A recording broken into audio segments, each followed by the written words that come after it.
যে সংস্কারের কথা, এই সংস্কারটি সবচেয়ে বেশি বাধাগ্রস্ত হয়েছে এই আমি যদি বলি যে আমাদের ঐকমত্য কমিশনে, এটি সবাই জানেন, এটি হচ্ছে বিএনপির কারণে।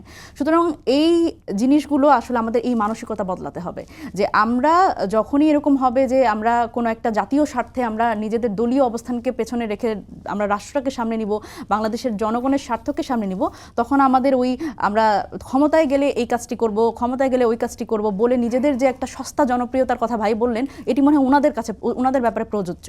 দেখেন, এই যে ঐকমত্য কমিশনে যে বিষয়গুলো নিয়ে আলোচনা হয়েছে সেগুলোর অনেক কিছু সমাধান কিন্তু আমরা বলছি যে এই জুলাই সনদ স্বাক্ষর যে আমরা করলাম না, আমরা বলছি যে জুলাই সনদের টেক্সটটি আসলে আমরা দেখতে চাই, আমরা পরিষ্কার হতে চাই যে কোন বিষয়গুলো নিয়ে আসলে এই সনদটি থাকবে।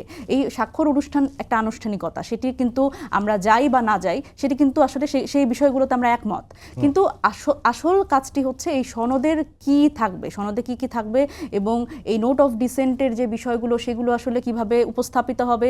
এবং আমরা বলছি যে এই আদেশটি, জুলাই সনদ আদেশটি কার দ্বারা জারি হবে, এবং এই বিষয়গুলো নিয়ে কিন্তু আমরা এখনও কথা বলে যাচ্ছি। সুতরাং রাষ্ট্রের বড় দল হিসেবে যে দায়িত্বশীল ভূমিকা পালন করা উচিত ছিল, আপার হ্যান্ড নেওয়া উচিত ছিল সংস্কারে, আমরা ভেবেছিলাম, অন্তত আমরা তরুণ প্রজন্ম, আমরা কিন্তু অভ্যুত্থান পরবর্তী সময়ে বড় দল হিসেবে অনেক আশা আকাঙ্ক্ষা ছিল আমাদের বিএনপির পক্ষ থেকে। সুতরাং সেই জায়গা থেকে কিন্তু আমরা হতাশ হয়েছি, এবং এই যে একটা মানসিকতা, এই মানসিকতা থেকে আমাদের বের হয়ে আসতে হবে যে আমরা ক্ষমতায় গেলে অমুক করব, আমরা ক্ষমতায় গেলে তমুক করব। কারণ এই বাংলাদেশে এই অভ্যুত্থান পরবর্তী সময় প্রত্যেকটা মানুষ একটি গণ অভ্যুত্থানের মধ্যে দিয়ে গেছে। সুতরাং এই মানুষগুলো কিন্তু কোনো দলকে আর ব্ল্যাঙ্ক চেক দিবে না।